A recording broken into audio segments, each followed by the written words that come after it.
Selamat malam teman-teman, perkenalkan nama saya Teresia Putri Pratama Sinditanari, NIM 1803030135, kelas C semester 6 reguler pagi, prodi Sosiologi. Baik teman-teman, di sini saya akan menjelaskan tentang korupsi, ideologi, dan populisme. Yang pertama, korupsi politik dan masalah valensi. Literatur tentang korupsi politik dengan literatur tentang valensi masalah. Bagaimana literatur sebelumnya umumnya dicari memahami konsekuensi dari korupsi politik serta alasan anak laki-laki untuk difusi di berbagai negara.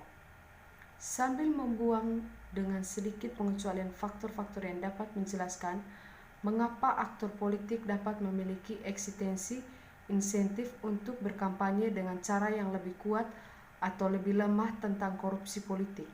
Dengan demikian, kemungkinan untuk menyelidiki hasil pilihan untuk berinvestasi dalam korupsi dihalangi. Korupsi politik menggunakan kerangka yang disediakan oleh masalah valensi di literatur membantu mengisi celah ini. Berkaitan dengan hal ini akan menyajikan penafsiran yang berbeda dari konsep tersebut.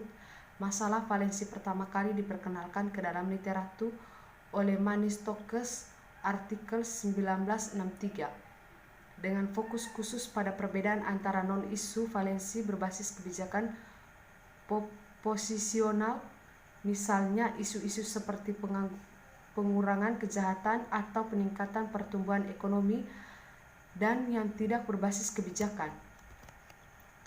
Berbeda dengan masalah kebijakan posisi yang melibatkan konflik kepentingan yang jelas di antara kelompok pemilih berada di mendukung atau menentang negara kesejahteraan, pernikahan gay, dan sebagainya. Ketika kesepakatan dengan masalah valensi kebijakan atau non-kebijakan, pemilih tetap identik posisi atau memilih lebih banyak, lebih sedikit, atau lebih banyak tergantung pada masalahnya. Korupsi atau kejujuran adalah contoh khas dari masalah valensi non-kebijakan, kemudian akan menyoroti bagaimana jenis masalah valensi yang disebut di atas. Bersama dengan masalah kebijakan posisi, dapat dilihat dan dianalisis dalam kerangka teoritis umum yang membedakan kemungkinan gerakan kampanye tersedia untuk aktor politik atau kandidat dan ikatan. Menurut dua kriteria sederhana, poin terakhir ini mengarah langsung pada hubungan antara perusahaan politik, masalah pecah dan valensi yang akan diselidiki secara teoritis dan empiris terjaga keamanannya. Yang kedua, kepentingan yang tumbuh dalam korupsi.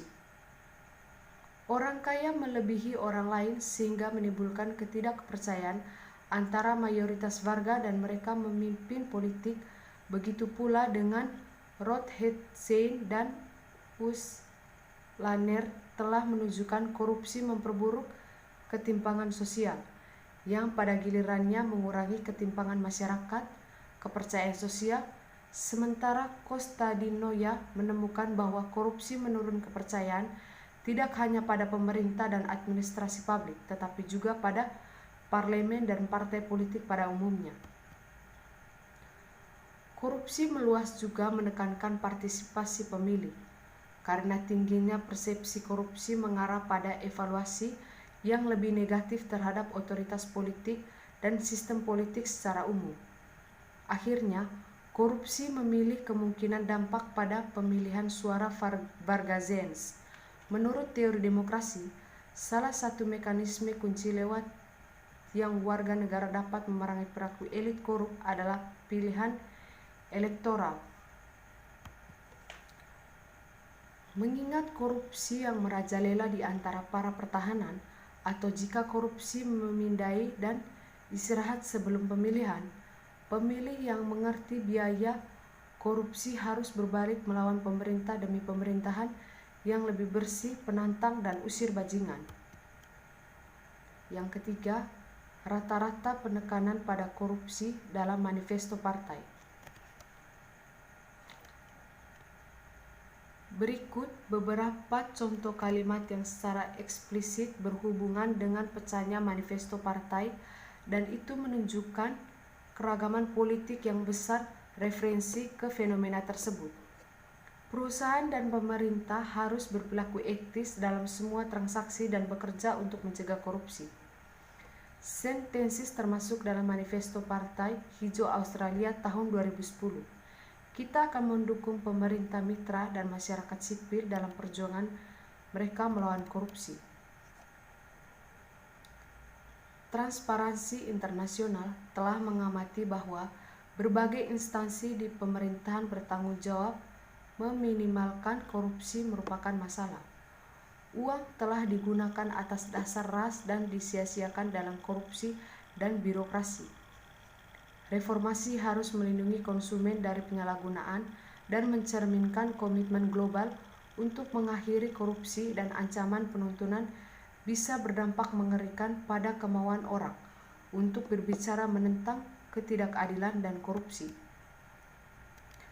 Yang keempat, membandingkan indeks CPI dengan korupsi lintas negara tahun pemilu. Misalnya, ada beberapa kasus nilai korupsi dalam pemilihan tahun negara yang lebih besar dari satu yang diharapkan sesuai dengan nilai CPI negara pada tahun yang sama. Pemilihan Kanada tahun 2006 atau sebaliknya, jauh lebih kecil pemilu Polandia 2005. Di negara yang mengalami masalah besar dalam hal korupsi menurut CPI, tapi partai mana tidak membahas topik tersebut sampai batas tertentu. Oleh karena itu, korupsi dapat terjadi juga pada tingkat yang tampaknya tinggi dalam masyarakat tanpa dipolitisasi. Bahkan dalam masyarakat di mana politik dianggap bersih, partai dapat mempolitisasi masalah ini, dan taktik tersebut telah digunakan oleh partai-partai di negara-negara seperti Kanada. Seperti yang baru saja terlihat, kontras yang tampak ini dapat dijelaskan di mengakui bahwa pilihan untuk menekankan korupsi diambil dengan sengaja belakangan oleh aktor politik dan tidak hanya sebagai produk otomatis faktor tekstual seperti media yang mengungkapkan skandal korupsi. Baik teman-teman, sekian presentasi saya, semoga bermanfaat. Terima kasih.